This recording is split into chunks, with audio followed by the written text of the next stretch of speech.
Break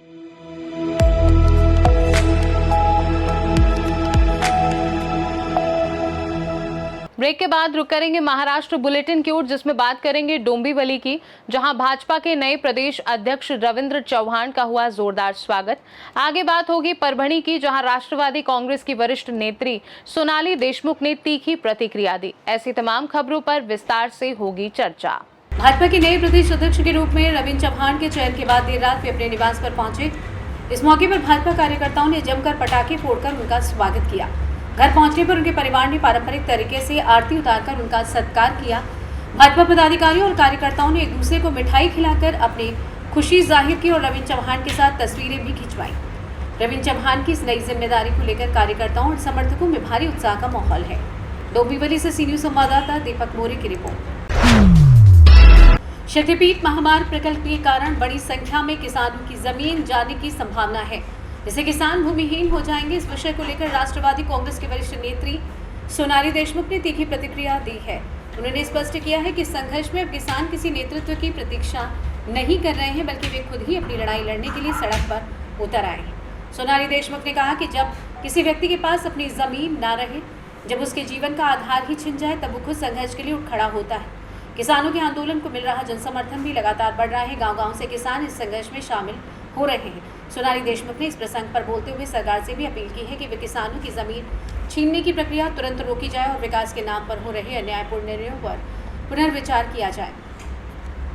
किसानों की जमीन की रक्षा के लिए शुरू हुआ यह आंदोलन अब एक व्यापक अजन आंदोलन का रूप ले रहा है।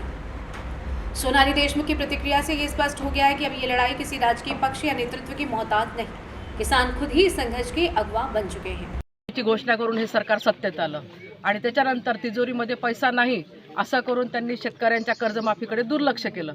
आज शेतमालाला हमीभाव नाही, लोकांच्या हाताला काम नाही आणि आता निवळ फसवा घोषणामध्ये आता या लोकांनी काय केलं की शक्तिपीठसारखा महामार्ग न मागितलेला असता सुद्धा शेतकऱ्यांच्या याच्यावर लादलेला आहे। शक्यता असं आहे की जसं आता ज्या भागात मी उभी आहे, इथले लोकप्रतिनिधी हे भाजपचे संबंधित असल्यामुळे त्यांचा साठालोटा असल्यामुळे ते कदाचित रस्त्यावर तुमच्यासाठी उतरले नाहीत। शेतकऱ्यांसाठी दुर्दैवाची गोष्ट आहे, कारण ज्याच्या मतदानावर आणि ज्याच्यासाठी हे मतदान मागून हे लोक हे सरकार निवडून आलं त्याच्याकडे संपूर्ण दुर्लक्ष करून अननेसेसरी शक्तिपीठासारखे रस्ते म्हणा की काय दुसऱ्या काही गोष्टी म्हणा विकासाच्या नावाखाली हे सरकार ओरबडण्यासाठी शेतकऱ्यांना हे सरकार काम करायला लागलं आहे। आता लोकप्रतिनिधी तुम्ही विचारता त्यांच्या हितसंबंधामुळे ते कदाचित येत नसेल, याचा जाब शेतकऱ्यांनीच आणि मतदानाच्या वेळेस मतदारांनीच त्यांना विचारला पाहिजे, मी असं त्यांना म्हणते।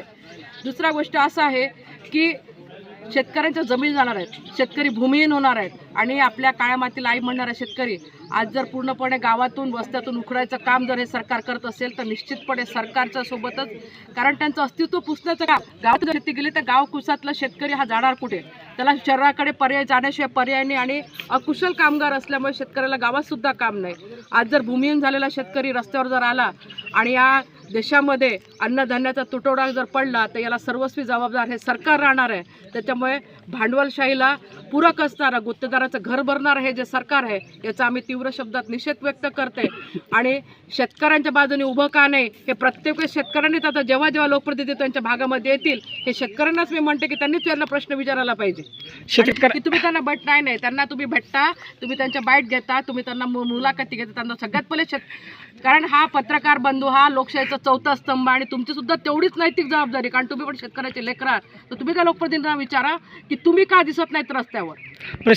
मला बघितली रस्त्यावर उतरला शेतकरी उभरले, ही लढाई पूर्ण नाही होणार, असं होणारच नाही, होणारच नाही। शेतकरी पूर्णपणे रस्त्यावर उतरलेले आहेत, त्यांनी लढाई हातात घेतली आणि जेव्हा स्वतः माणूस पेटून उठतो त्याच्या घरादारावर जर त्याच्या अंगावर जर सगळे संकट आलेलं आहे, त्याच्यामुळे आता कोणाला नेतृत्व करायची गरज नाही आहे। त्यांना कळून चुकलं आपलं काय जर, त्याच्यामुळे पूर्णपणे लढा हा शेतकरी स्वतःचा लढणार आहे। परभणी महाराष्ट्र से सी न्यूज संवाददाता रामकिशन ठोमरे की रिपोर्ट। महाराष्ट्र बुलेटिन में बस इतना ही। देश दुनिया की बाकी खबरों को जानने के लिए आप देखते रहिए सी न्यूज भारत।